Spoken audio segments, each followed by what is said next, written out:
Keir Starmer is in trouble once again as 400,000 socialists join a new momentum movement to bring back Corbynism.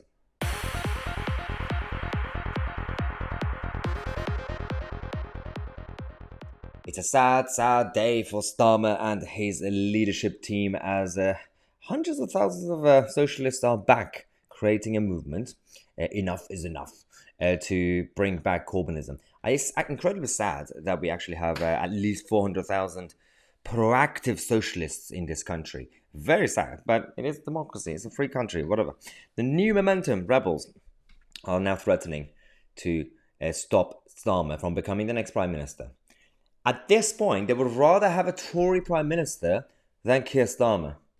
I mean, sometimes you wonder why the left keep losing at the ballot box. That's why. There is no unity behind any of these ideas. Now, they had this massive launch. This enough is enough nonsense. Massive. I mean, well done. But, you know, all the middle-class hippies with their spoiled children with Zara Sultana and all the others, enjoying a great evening, you know, in a nice hall. It was good, fine.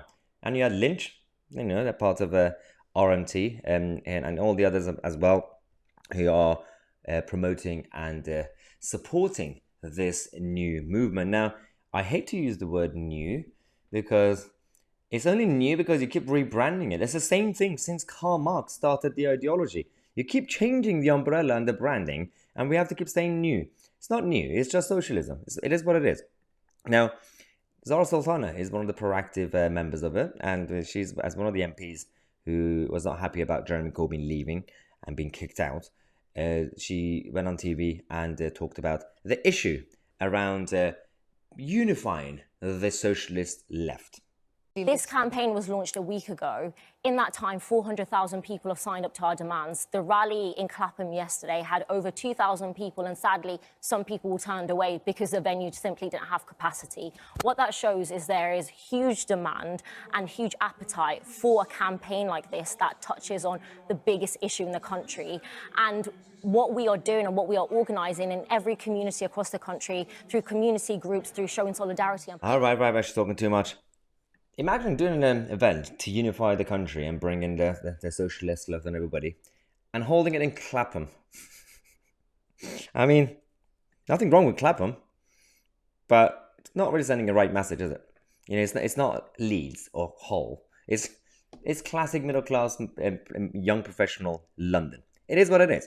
Ian Lavery. Oh God, Ian Lavery has come out to say there is a massive appetite for change. And change is underway. Politicians need to decide whose side they are on. It's kind of reminding me of Bane from Dark Knight and Batman. And you're like, you need to choose. It's like a threat. It's like, you know, you need to choose before the revolution comes.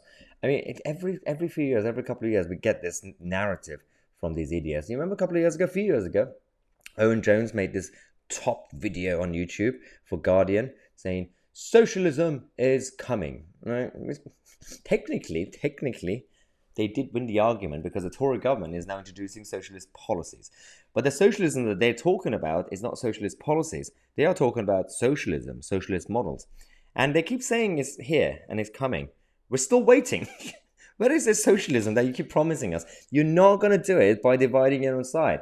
But again, and there are going to be people in the comment section saying, when your enemy is making a mistake, don't remind them. Yeah, do you think they're that smart that they're going to watch this video and say, oh, we didn't realize until Maya Tousi said this, let's change course. They're not going to get anything. Don't worry. They're not going to take a hint. So we're going to come back. We're going to talk about the other socialists up there in Scotland. Yeah, another video about SNP is going to be brilliant in half an hour. Subscribe to the channel. I'm Maya Tousi and we are the media.